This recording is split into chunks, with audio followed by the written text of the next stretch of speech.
안녕하세요. 현명한장 투자입니다.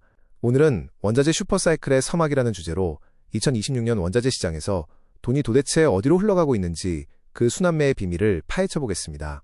최근 귀금속 가격이 조정을 받고 시장의 불확실성이 커지고 있지만 이는 끝이 아니라 새로운 시작을 의미합니다.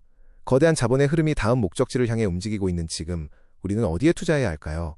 오늘 영상을 끝까지 시청하시면 그 해답을 찾으실 수 있을 것입니다. 원자재 투자의 핵심은 바로 순환매입니다.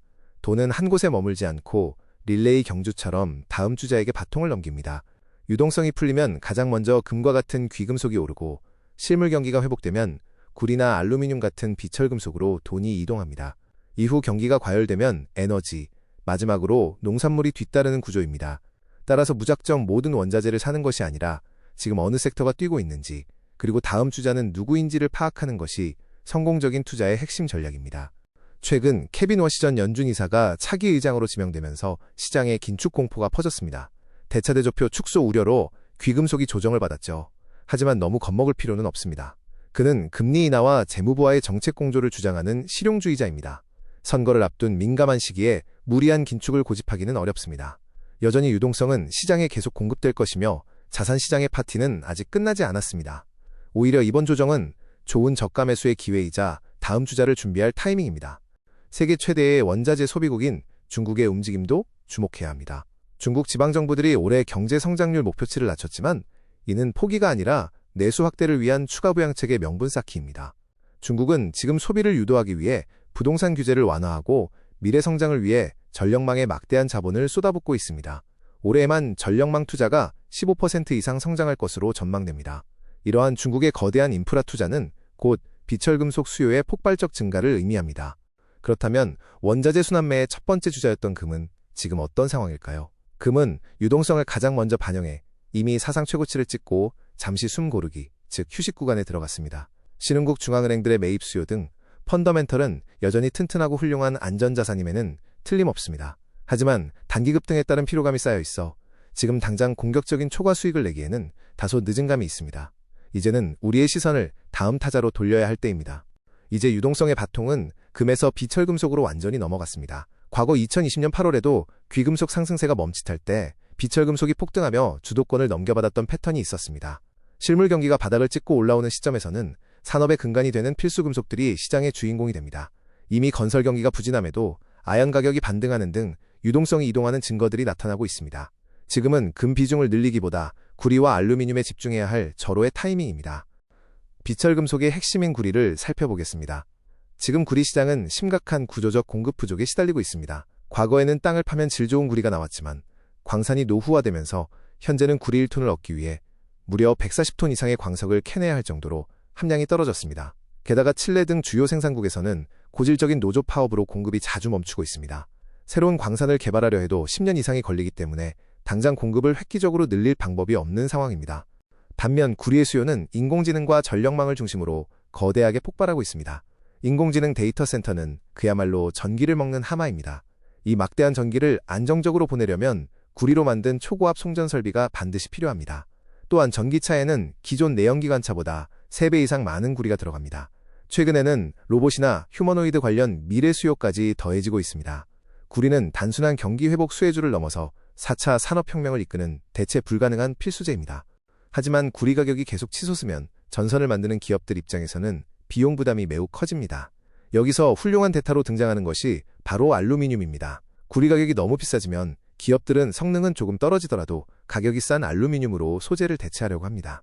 구리 1톤 가격이면 알루미늄 2.5톤을 쓸 수 있는 매력적인 효율 때문입니다. 따라서 구리 가격이 오르면 알루미늄도 무조건 따라 오르는 동반 상승의 운명을 가지고 있습니다. 알루미늄은 아주 훌륭한 대안입니다. 다음은 니켈입니다. 최근 니켈 가격이 바닥을 치고 강하게 오르는 이유는 세계 최대 생산국인 인도네시아가 공급 밸브를 잠그기 시작했기 때문입니다.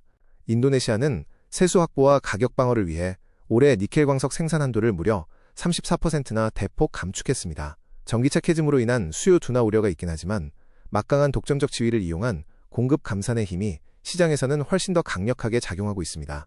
공급 부족 우려가 커지며 니켈의 상승세는 당분간 지속될 전망입니다. 리튬 시장은 현재 중국 주도의 거대한 구조 조정, 이른바 옥석 가리기가 한창입니다.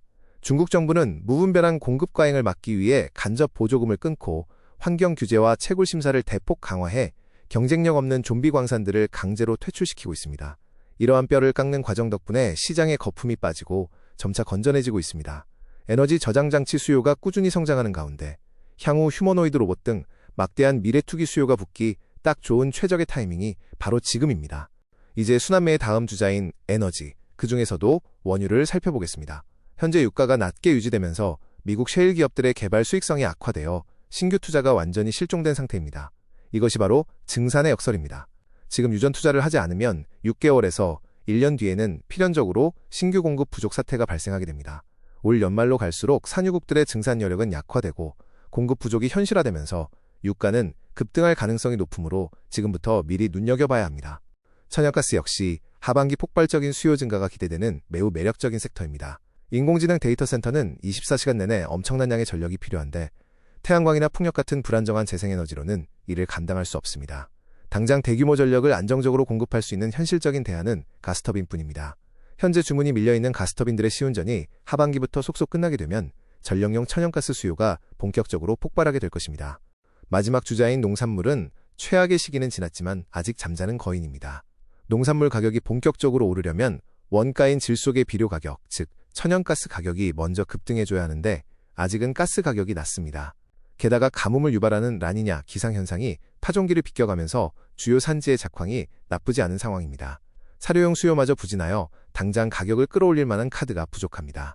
원자재 순환매의 맨 마지막 주자이므로 지금은 관망하는 자세가 필요합니다.